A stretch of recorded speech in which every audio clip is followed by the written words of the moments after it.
Welcome to the Printed by Mama podcast with me, your host, Kirsty Field, supporting small business owners, entrepreneurs, creatives and crafters, encouraging you guys at home to just keep crafting and create a life you love without sacrificing yourself or your family. Each week I'll be bringing you inspiration, support and guidance on how to turn that hobby or side hustle into your dream job. And I'll be joined by some amazing guests who are already living their dreams. So without further ado, let's get started, shall we? Welcome friends. As always, it is me. Yes, I am back again. Kirsty Field here, wife, mama, small business owner, mentor and crazy craft lady. I'm going to thank you again, as I always do, because your time and your support and you just finding a few minutes in your day to listen to me means the world. So thank you so much for being here. This is episode 6, wow, already, of the Printed by Mama PBM podcast. And if you're brand new here, thank you for giving it a go, listening to today's podcast. And I'm hoping that you take something away from it today, because that's kind of the point. But if you're back again, thank you for coming back. It's nice to have you. It's another week. It's another time. It's another opportunity to build towards your dream life, to move into that small business opportunity, to take your hobby or side hustle that one step further and just live a life you love. That's the entire point. I'm going to do a shout out to my socials right now. We are over on Facebook, on our Facebook page. That's where you'll find the most up-to-date news and updates for what's going on with the PBM family. You also need to make sure you are definitely on our community group on Facebook. It's a private group. It's where all of us like-minded ladies get together and have a general chinwag about what is going on. If you want some advice or a heads up or tips or tricks or anything about any hobbies or small business questions or anything like that, that is where you're going to be able to reach out to not only me but also to the rest of the community, because we are all at different stages in our journey. And I want you to always remember that there's going to be somebody behind you. There's going to be somebody who's those few steps back down the ladder than where you are right now. So you being on there and you being present and you being able to give your advice as to how you got to where you are and how you did that is invaluable to me and to everybody else. And I'm going to be on there reaching out to people who are ahead of in the game of them than I am. You know, those people who have had bricks and mortar businesses or small businesses that they've been running online for years and years and years. I am going to be picking their brains for you. Absolutely so. So make sure you are over on the community. The other socials are there, Insta, TikTok, all the others, look out for the handles on the YouTube and show notes below. So that is all the housework stuff. I'm going to finish on all of that, but make sure you are with us in the community, because we would certainly like to have you. Today's podcast is going to be about giving yourself permission to do something that is sometimes quite controversial and sometimes we struggle with, right? It's something that I struggle with a lot. And it's about you having a write-off. Having a write-off day, having a write-off of that project that you're on, having a write-off of that customer, just drawing a line in the sand and accepting that things are the way they are and moving forward. And the biggest point about that is that I want you to be able to forgive yourself. I want you to give yourself permission and let it go, as the song goes. I missed that opportunity to sing then. Did you notice? If you've been on the podcast for a while, you know that I am a sing talker. I'm a talk singer. I do have a little let it go moment occasionally. But that is what I want you to do. I want you to give yourself permission to forgive yourself for whatever has happened, whatever is going on, and to be okay with writing it off. Because tomorrow is another day, right? We get up in the morning, we have a rest, we have a recharge, we dust ourselves off and we keep coming back. And that is the important thing about this. So I'm going to give you an example, as I always do, from my life and my journey as a creative and a business owner, and give you an example of where I am and what's gone on with me and how I've been able to do that. Because I think sometimes having real life examples for these sorts of things is always best, because it shows you that, it happens to everyone, not just to you. And this is what I did in this particular circumstance. Okay. So a few years ago, I started attending craft fairs for the craft that I was doing at the time. Now, I was sewing at the time. Sewing was my craft of the time. And I was sewing everything from, my biggest make that I was making at the time was bags. And I mean, these were full-on handbag style bags, right? They were fully lined, they were fully flexi-foamed, so they were, rigid handbags, the sort of thing that you would go to. My inspiration was Loungefly and the Dunia Bork bags that they sell at Disney. I am a huge Disney fan, if you didn't know, and I loved their style of handbags, and I loved the prints that they have on the Loungefly backpacks and the handbags and the Dunia Borks, but could never ever have afforded one back then. I do have a few Loungeflies now. I am lucky enough to have some that my amazing husband has bought me throughout our time together for different anniversaries and birthdays and things. But back to the point. I digress again, I'm sorry. Those were my inspiration. I loved those sorts of prints. Now, I could get hold of sort of fabrics and things like that with bright prints on, character prints and stuff like that now. There are stipulations and things in the UK for using character print fabric, as always with anything like this to do with licensing and copyright. I want you to, go and do your research, find out that information before you start selling trademarked and licensed goods and characters and character names and things like that. It's a whole minefield. It's a story for another podcast, but I knew I could get hold of things that were similar. They weren't the character prints. They didn't feature characters because obviously you couldn't sell that, but they were along the same things. So I would do colorways, for example. So let's talk about our good old, OG Princess Cinderella, right? She's got the blues, she's got the silvers, she's got the magic slippers, she's got the castle and all that jazz. And you can do your own version of a Cinderella bag that isn't plastered with Cinderella all over it, right? She's the princess, that lives in a castle and all that. And you can do your own version of that. Like I say, you have to be careful with the copyright side of things. So side note, make sure you go and look into that. But I created my own versions of, the princess, the inspired princess bags and purses and all that jazz. So I had made these full-on handbags with, metallic zippers, and they had charms on the zippers and interior pockets and exterior pockets, and they were with vinyl and they were sparkly and they had, they were the bomb. They took weeks at a time to make. They were, out of all the crafts that I've done, they were probably, in terms of time, the ones that have ever taken me the longest to do. They were, intricate.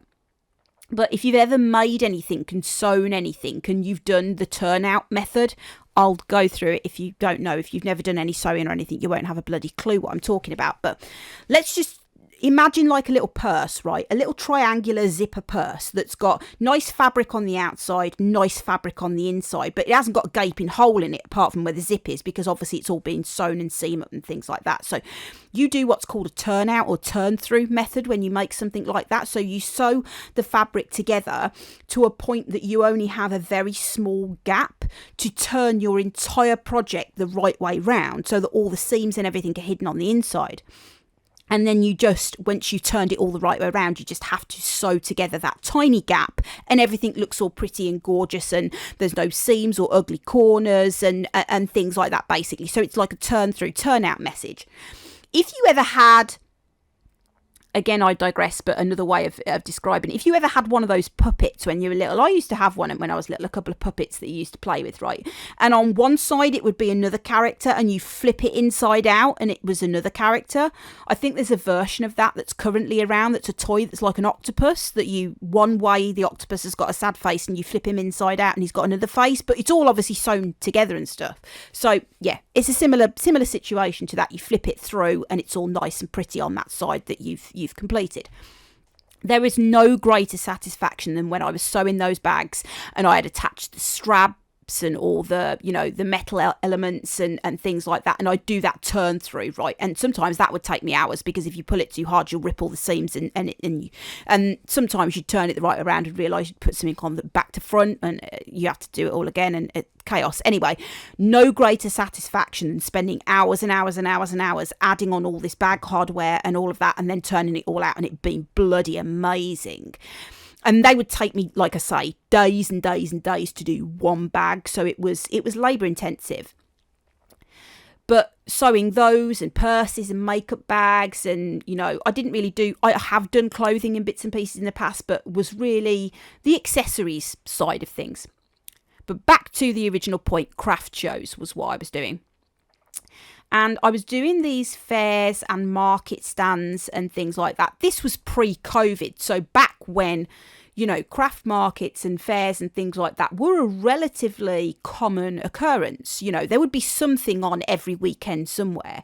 And especially over bank holiday weekend, like it is right now in the UK. It's bank holiday Monday today when I'm recording. And there was bank holiday weekends where I used to have something on the Saturday, on the Sunday and the Monday.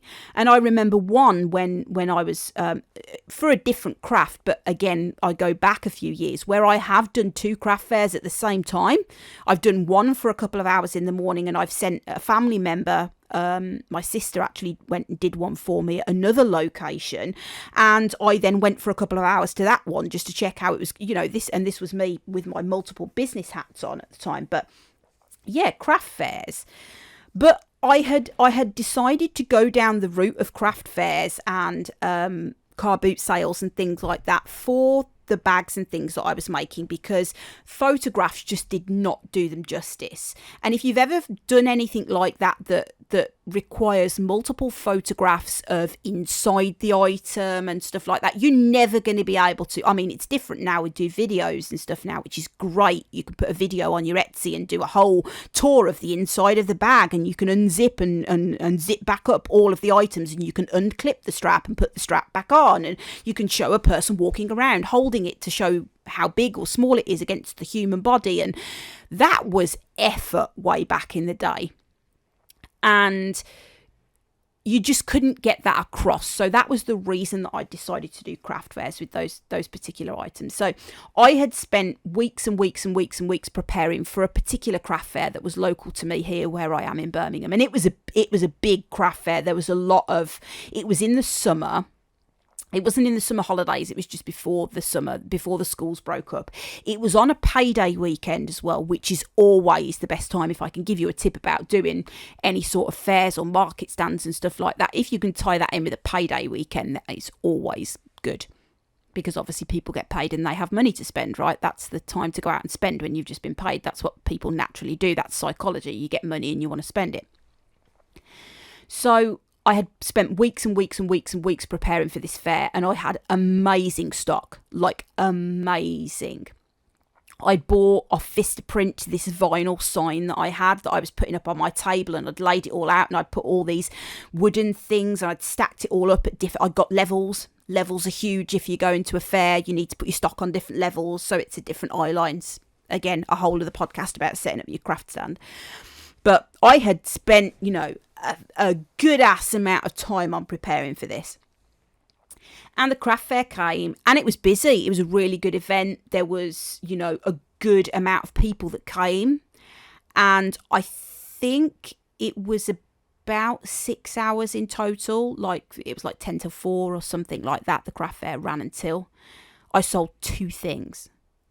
2 things. And those 2 things were low ticket items, right? When you go to a craft fair, and if you make anything and if you sell things, you'll know that you have high ticket items, medium ticket items and low ticket items. And when I say ticket items, I mean in terms of price point, because you want to be able to have a wide diversity of what you sell to appeal to a wider audience. People come to you and you're only selling £50 bags, which some of mine were, because, and that was me having a very, very slim profit on I hadn't charged for time at the time. I wasn't doing that. Naughty Kirsty. Never not charge for your time. That's a life lesson. Never not charge for your time. You are worth charging. Anyway, I had very slim profit on a £50 bag, but I had some, you know, £2 and £3 little pocket items that I'd made out of scrap fabric, or, you know, things that I'd found, and you know, test sample items and stuff like that. So the difference between a £50 item and a £5 item is very, very different. And the two things that I'd sold were low ticket items.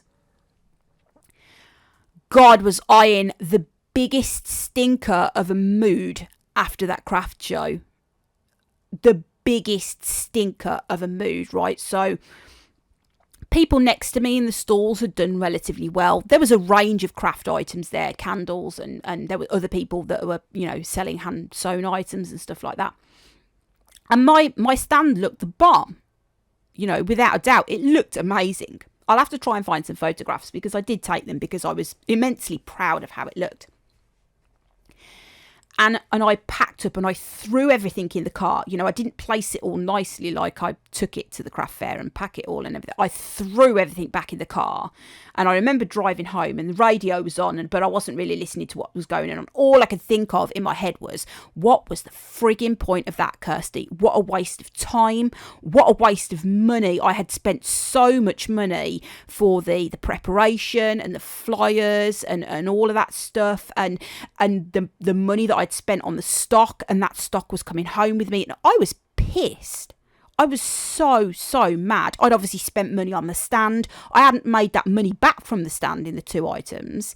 And I'd obviously spent money on refreshments while I was there as well. So I was down money. I was in the minus. I was in the red from that event.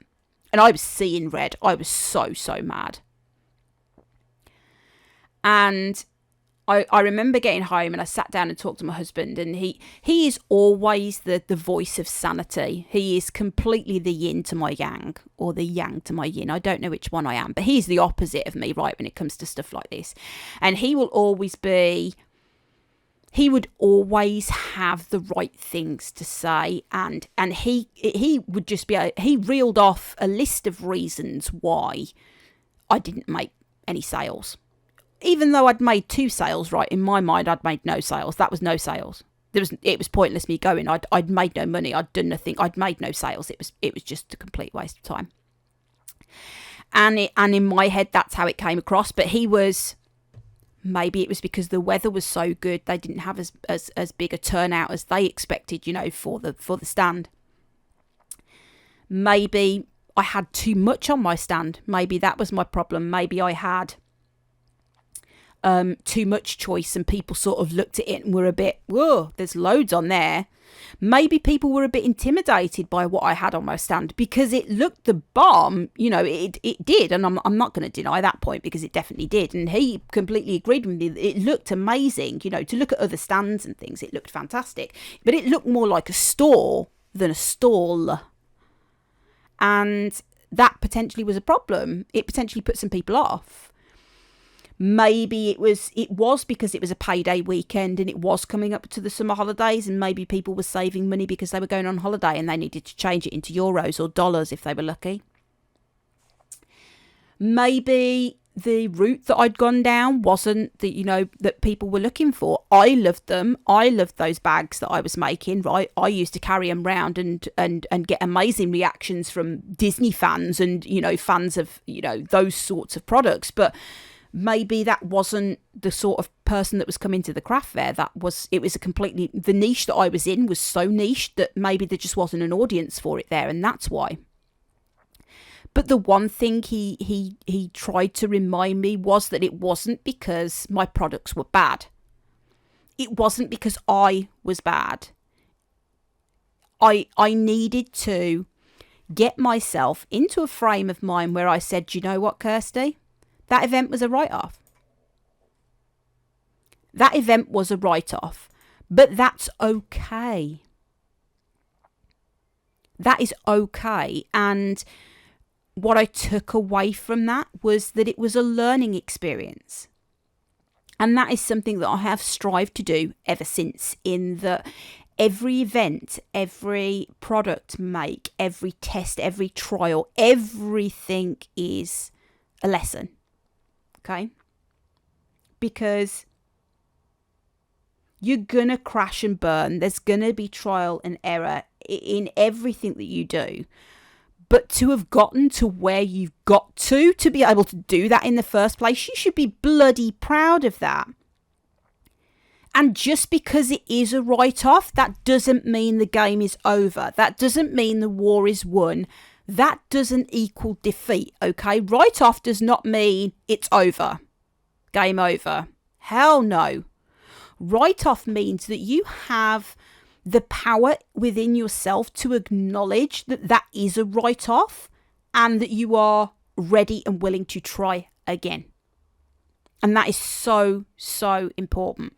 So important. And I want you to, I can guarantee, right, that any of you guys out there that have done anything crafty or anything creative, whatever phase you are in your journey right now, that you have had a write-off.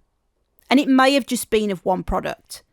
I've already told you the story and I'll share it again because I still think it's hilarious now. It wasn't funny at the time, but it is now. The candle, right? You'll all know the candle. The big, mess that was the ball of wax that would have set my entire house on fire if I had attempted to light it first attempt at making a candle. Now, I wrote that off. But what I didn't do was go, screw it, I'm not making candles anymore. That's too damn hard. My candle looks nothing like a Yankee candle. My candle looks nothing like the candles from Imperial Candles or from Crox's Kitchen or from any of these other amazing people who make candles. My candle looks nothing like any of theirs. My candle looks like a ball of crap. Literally. In many ways. But I was in a frame of mind at that point that I knew that I had to accept the failure. I had to accept it. I'd tried. I'd made errors. But I accepted it. It was done. There was nothing I could do about it at that phase. But I didn't give up. I tidied up. I went and had a good night's sleep. I did some more research. I looked in some more information. I tried to work out why what had happened. I did some reflection. That's an important step of this. I reflected on what I'd done and how it got me to where I was. And I realised I'd made massive mistakes in what I was doing, and the timing was off and all sorts of things. So I went back through and I came up with a better structure, a better plan, a better strategy, which we talked about in a previous podcast, a better strategy to do it again next time and that it would be better. And I had faith in myself that it would be better next time, right? There was no way I could have muffed it up as much as I just did because that was the first time. It couldn't get any worse than that. It can only get better. But you have to believe that it can only get better. I can tell you, your husband can tell you, your mum can tell you, your work colleagues can tell you. Everybody can tell you that next time it will be better. But you have to have faith that that is the case. Because if you don't, it's not going to be. Or you're not even going to try again. There is never going to be a next time to see that it will be better because you're not even going to attempt to do it again. So if you've tried to make a product that you really, really wanted to have a go at and you've been unsuccessful, I want you to give yourself permission to try again. I want you to let go of what happened in the past at that craft fair that you did, for that website that you tried to do, with that customer that you tried to sell something to. And whatever was the reason that you gave up, that you didn't go back, that you messed it up, forget about it. It's done. It's gone. It's over. It's in the past. You've got to make a conscious decision to move forward, to take another step ahead, because that's going to get you to where you want to be. That's going to allow you to master those skills. That is going to allow you to evolve into what you want to become. That's going to take you to that dream life, to that goal, to that small business, to that big business. That's going to turn your hobby into the next level, because you are giving yourself the opportunity to learn and to grow and do everything amazing that comes with all of that, that gets you there, that takes you there. But you can't give up. I am so guilty in the past of having done that myself with everything. I am a dreamer. I am a person who I'm very lucky that new ideas and creative inspiration and things comes to me. I mean, it comes to me at all hours of the bloody day and night. And it's the reason that for so many years I've kept a notepad by my bed. Now we have notes on our phone, which is even worse in a lot of ways, because I will see something on Pinterest or I'll be out and about. And I'm doing it with these podcasts right now. I'll be, reading an article in a magazine or listening to another podcaster or something like that. And an inspiration will just hit me and I'll have to go and write it down somewhere, because I'll know that is something, an idea, something has spoken to me in what I've read or seen or heard, and that's something that I want to investigate further. So I am very lucky, and I know that some people do struggle with that initially. But if you have something that you want to attempt, you owe it to yourself to give it a go. It's so important to follow your dreams and to live a life that you love. I cannot stress to you how important that is, because again, I know I've said it before, you've only got one life. You only have a certain amount of time on this plane before we move on to wherever we move on to, okay? If you believe in that. I know some people don't, but a lot of people do. Whatever your belief system, you only have a certain amount of time here to make an impact on the world, to make an impact on those around you, to be a force to be reckoned with, to be a positive role model for your children, to be the woman, the person that you want to be, that you deserve to be, and to have just an amazingly fabulous, happy life that you enjoy living.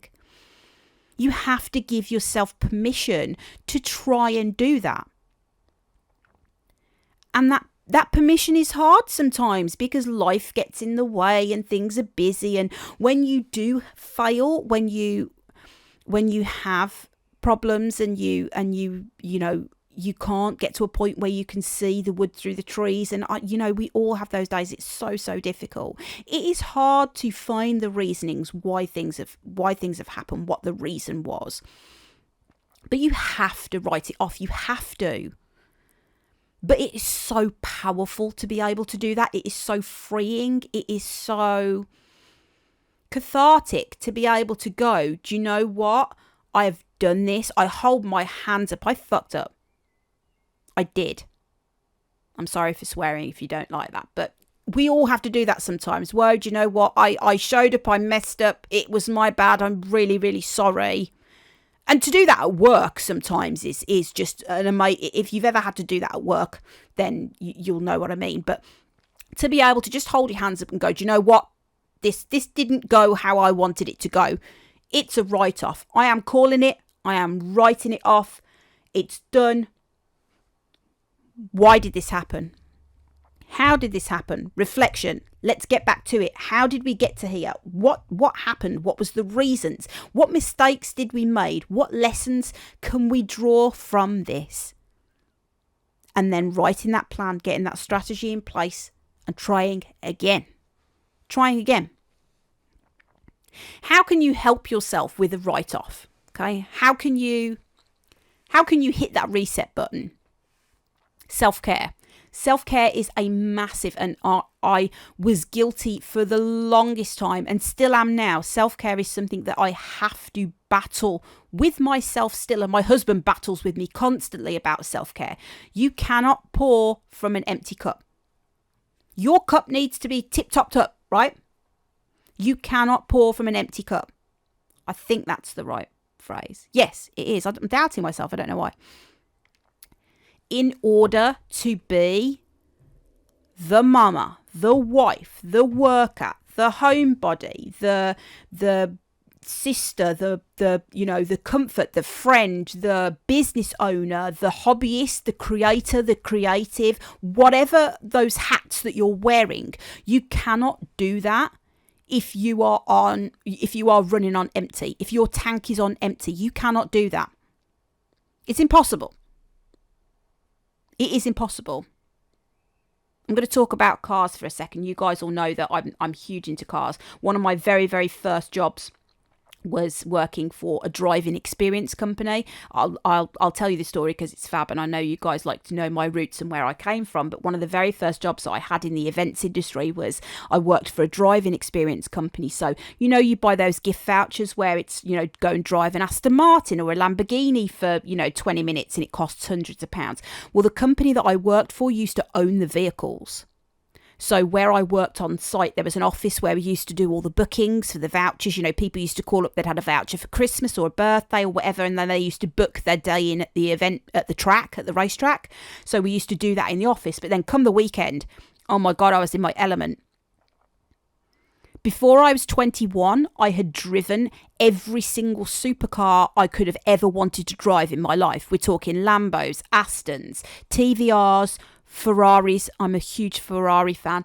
Ferraris, Lotus, Subarus, excuse me, everything.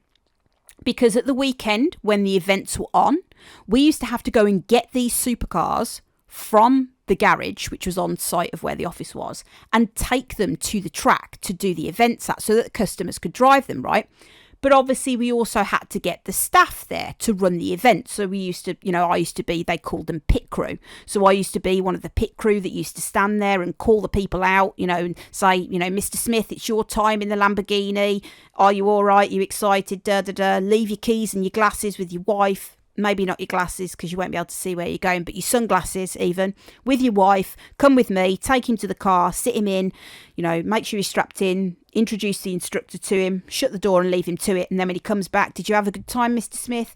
You crashed the car because you didn't have your glasses, never mind, etc. That didn't really happen, but I just thought that was funny. So yeah, I used to obviously have to take these supercars, drive them up and down the motorway. And this was when I was like very early 20s. Used to pick up a Ferrari 360 Spider, which means have the roof off, up and down the M42 to take it to the track. Loving life. What 20-year-old girl drives around in a Ferrari with the top down unless I was loving life. It was an amazing job. Unfortunately, the company moved to a different location and I was in the process of being engaged and then getting married. So I didn't want to uproot our life at the time to me move to a different place to stay with the company. Otherwise, I certainly would have, because it was, I've had a lot of dream jobs in my life, a lot of jobs that I have loved and really been in my element, but that really, really was. Anyway, Ferraris, that's why we get to that point. I could have the best Ferrari in the world. My dream car is a 430. Ferrari 430. If you've not looked at one, go and have a look on Google. Type in Ferrari 430 and it will come up with a picture. It has to be in Rosso red. That's the main red colour. And it has to have the ivory coloured leather interior. And I'm sorry, but it's a sexy car. It's got curves in all the right places, that car. It is hot AF, that car. That's my dream car. Obviously, definitely no room for kids or dogs or husbands, for that matter. But I would, that's the dream car, right? Ferrari 430. You could have the best Ferrari in the world, the best idea in the world. But if that car is empty, if you ain't got no fuel, and we're talking like the BP premium, really expensive stuff here, because you don't just put any old crappy fuel in a Ferrari. You ain't getting nowhere in that car. That car is sitting on the driveway. That car is garaged. You are not going anywhere in that car if it is on empty. That is you. That is your life. That car is everything you hope to achieve. That is the epitome of where you want to go, what you want to do, all the tasks that you've got to get done, but you are not going anywhere if that car is empty. If you are empty, if you are on empty, if you are running on fumes, you're not going anywhere. So self-care is massively important. I want you to, and again, I am still guilty of this myself, and my husband has to remind me to do it and is very, very adamant on me doing it, especially since I've had the physical issues that I've had this year, medical issues I've talked about in another podcast, the medical issues that I've had this year, and also with my mental health difficulties that I've had throughout the years, he does still have to poke and prod me to do this, because it is the one thing that slips off the radar. And let's face it, folks, self-care is one of those things that you will always put off to do something else, right? I want you to say yes right now. If you are guilty of not doing self-care because you're doing something else, you put it off. It's the one thing you cross off the to-do list, right? I want you to put it really top of the to-do list right now, because you're not going to get anything else done on the to-do list unless you do this. So self-care. Take some time to run yourself a bubble bath. Read a book. Do some research about a new craft that you want to look at. That's self-care. That is you caring about where you are taking yourself. Self-care doesn't always mean that you're going to go to the spa and get a massage, or go and get your nails done, or your hair done, or go shopping, or, spend time sitting in the bath at home with your plinky plunky music and your candles on and this, that and the other. If you want to do that, fabulous. And I do that sometimes. I'll get my crystals and I'll sit in the bath and I'll pretend that I'm at a really expensive spa because I can't afford to go to a real one. And I'll make my home spa evening. And I'll make my home spa products to go with it, because that's what you do as a crafter, isn't it? If you can't buy the products because you can't afford them, you make them yourself. Can I get an amen to that? That's what we do, isn't it? That's why we craft. Self-care to you is a way of elevating yourself, is to topping yourself back up. Self-care for me, a lot of the time nowadays, is a good night's sleep. An early night's sleep, turning off the tech, getting off my bloody phone sometimes and not coming on the computer, and having a good period of time before I go to bed where I am away from a screen. As I am now on the slippery slope to 40 is my scary age. I was okay when I got to 30. 40 is my scary age, right? And I am on the slope downwards to 40 right now. We're almost there. We can see it in the distance. It's still quite small, but we can certainly see it. We know it's there. We know it's on the approach. There are signposts. I have had to buy myself some blue light glasses. Now, those, you probably know what they are, but I'm going to tell you if you don't. Blue light glasses they've got like this coating on the lens. I don't have to wear glasses. I'm not long or short-sighted. Excuse me. But I have had to get myself some of these glasses, and I have them all around the house. I have like 10 pairs. No word of a lie. I have them in different rooms and different pockets, because if I spend more than about 10 minutes looking at any sort of screen, whether that be the TV, the computer, the phone, anything screen-wise, with that artificial light on, my eyes go so flunky, and it kills and I get that headache behind your eyes that you get when you've been on the screen for too long. You guys will know what it is. And I've had to make sure that they are everywhere. But that's only really happened in the last 12 months. And I have to make sure that I don't forget to put them on, because if I forget and it gets to about 15-20 minutes, as it gets towards the half-hour mark of me being on anything without them, I feel it and I suffer for it for ages afterwards. There's no getting it back. I am popping a couple of headache pills, or having to go and have a lie down with an eye mask over my eyes or something, because it's the only way I can get rid of it. It turns into almost a migraine, and it's not pleasant.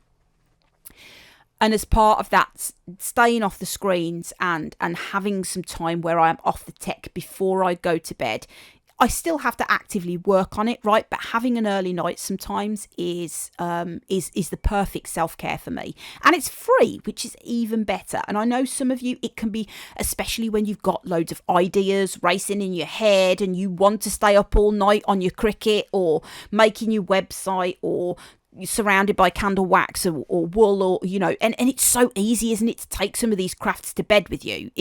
I was just speaking to one of our amazing community members, Becky, who is a crocheter. Don't get me started on crochet again. It's my nemesis. I hate crochet. I will master it. I will. You can take that to bed. That's a craft that you can do in bed. which is dangerous because you'll never stop. And then before you know it, it'll be, sort of 3 a.m. and you're crafting. And then you realise you've got to get up at 6 with the kids to get them ready for school. And you've only had 3 hours sleep. And what the heck is that? Nobody can survive on 3 hours sleep, not properly anyway. So an early night, self-care. Those are ways that you can give yourself time and you can rest and recharge and give yourself energy. And everybody's definition of self-care is different. So I want you to go and do some research and have a test and have a try. And I may say to you, go and get an early night. It will definitely help you with your self-care. But I can't say that for definite because it doesn't help everybody. But certainly being able to go to bed with the knowledge that you have drawn a line, you have written off whatever you were trying to do that day that didn't work, that you have written it off and that you are going to go to bed and you're going to reset and you're going to get up the next day, that certainly helps me get a better night's sleep. And I guarantee it will do the same for you. If you can give yourself permission to accept whatever has happened that day, give yourself permission to let it go, water under the bridge, line in the sand, insert other analogy here that means that it's done and you've forgotten about it and that you've learnt your lessons, you've made a new plan, and you are going to try again tomorrow. But you are going to bed satisfied that you did everything in your power that you could to get it right that time. It didn't happen, and tomorrow's another day. Because that's absolutely where you need to be. That's the headspace that you need to get yourself into in order to make steps forward, to grow your business, to grow yourself, and to get to where you want to be in life. Because that's where we all want to go, isn't it, right? I am going to leave you with that thought and those words of wisdom. It is so, so important. I'm going to do a whole of the podcast on self-care and some of the other things that I use and the tools that I use. And I'm going to be asking you guys in the community if there's anything that you have tried that is amazing with self-care. And we'll have a little chat about that more in another podcast. But again, I want to remind you, write it off. There is nothing wrong with that. I don't want you to see it as a failure. I don't want you to see it as something that, is bad and it's done, it's over, it's finished. Finito. That's not the case. Write it off. Don't be afraid to write it off. I am giving you permission. You need to give yourself permission to write it off. Let it go. Try again tomorrow. Tomorrow is another day. And that's how we're going to move forward. That's how I'm moving forward, making mistakes every single day, but I am recognizing them. I am thanking them for teaching me the lessons they have taught me in order to make myself grow, to build myself up and to make myself ultimately more successful than I was before I tried. That's the end game, isn't it, right? That's where we want to be. As always, friends, I want to thank you so, so much for listening to today's podcast. It has been a blast, as always.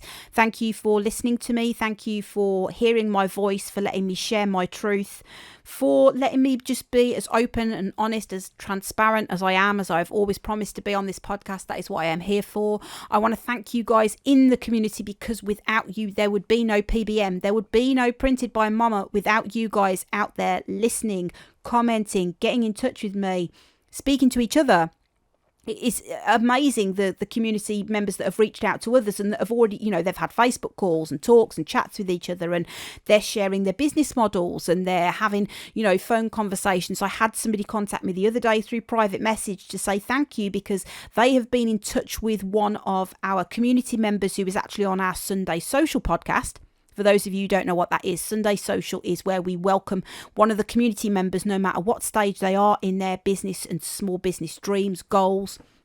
And we talk to them and we find out about where they are, how they got there. But one lady had contacted me and she just said, Kirsty, I want to thank you, because without that podcast, I wouldn't have known about them. And I reached out to them on Facebook and we've had a little call and we had a chat together, and I make similar things to them, and we shared information about suppliers that we both use, and recognizing that there is enough room in the business world for both of them, and together they are stronger, and being able to reach out and being able to speak to somebody who is like-minded, who is in the same industry, who is at the same part of their journey, or maybe even slightly ahead, and share that is so amazing. And I want to thank you all so much for doing that for each other, for being a part. So get in touch with each other, get in touch with me. I would love to speak to you. Thank you so much again. We will be back same time next week with another solo podcast from me, Kirsty. Lots of love to you all as always. Thank you so much. Kisses, hugs, and keep at it. Keep swimming. And I will see you again soon. Thanks, guys.